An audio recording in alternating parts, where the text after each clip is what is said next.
Bonjour. Aujourd'hui, nous allons apprendre comment afficher un message dans un écran LCD. Pour notre part, celui-ci est fourni par Sunfunder dans un kit. Allons-y. Pour le matériel, vous aurez besoin d'une carte Arduino compatible. Comme j'ai utilisé la carte délivrée par Sunfunder pour un autre projet, j'ai pris un Arduino Uno. Vous aurez aussi besoin d'un câble USB Arduino compatible. Vérifiez bien ce que vous achetez sur Internet. Avec Sunfunder, il n'y a pas de souci. Même si certaines composantes que vous voyez dans cette vidéo ne figurent pas sur le catalogue original, car je l'ai utilisé déjà ailleurs, comme j'ai signalé tantôt. Et à part un câble DuPont mâle-femelle à 4 pins, vous aurez aussi besoin d'un écran LCD. Cela va de soi. Vous connectez le câble DuPont au module Arduino derrière l'écran LCD en vérifiant bien les correspondances ground, VCC, STA, LC, LCL, tel que décrit dans le manuel que vous a fourni Sunfunder. L'étape suivante, c'est la connexion de l'écran à la carte Arduino compatible. Et ce, toujours suivant le manuel. OK? Enfin, vérifier, connecter l'ensemble à votre ordinateur via le câble USB Arduino compatible. Si jusque-là, vous n'avez pas encore procédé à l'extraction du fichier zip que vous avez téléchargé depuis le site officiel de Sunfunder, c'est le moment de le faire. Vous allez ouvrir le dossier qui commence par Lesson 1 Display. Il contient deux sous-dossiers, dont l'un contient le circuit que vous pouvez ouvrir avec FreeSync ou tout simplement avec une visionneuse d'image normale. L'image correspond-elle à vos connexions? Sinon, débranchez alors tout et suivez le circuit qui apparaît à l'image.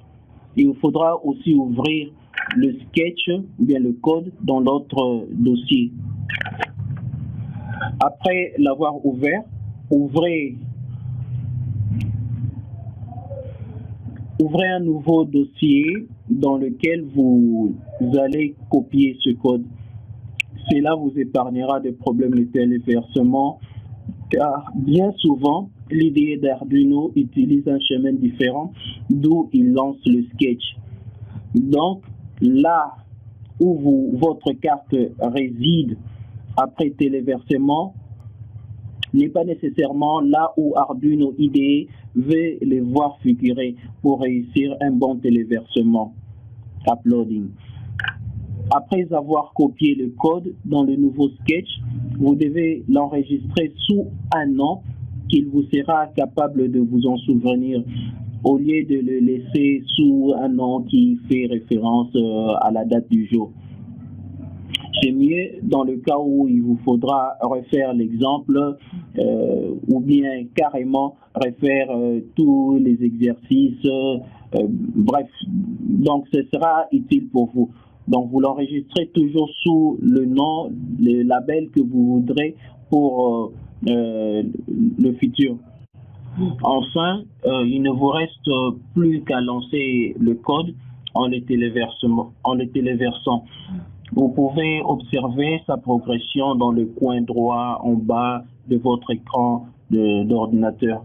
Le message qui doit s'afficher est écrit dans le sketch.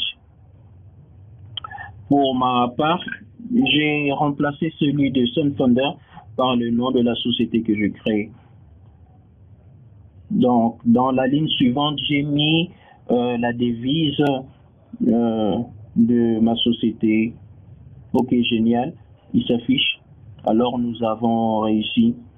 Dans les prochains tutoriels, je vais montrer comment résoudre les problèmes quand un sketch n'exécute pas les commandes quand il faut. Inch'Allah, je vais le faire.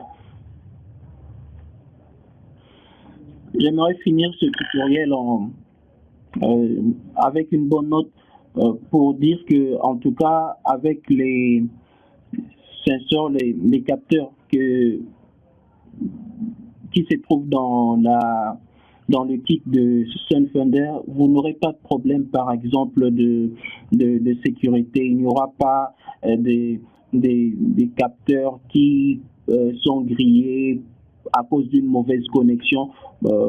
Pour les avantages que Sunfunder fournit, en tout cas, il coup de chapeau, je suis satisfait. Je pense que vous le serez si vous achetez votre kit, en tout cas pour un débutant, auprès de Sunfunder. Bravo.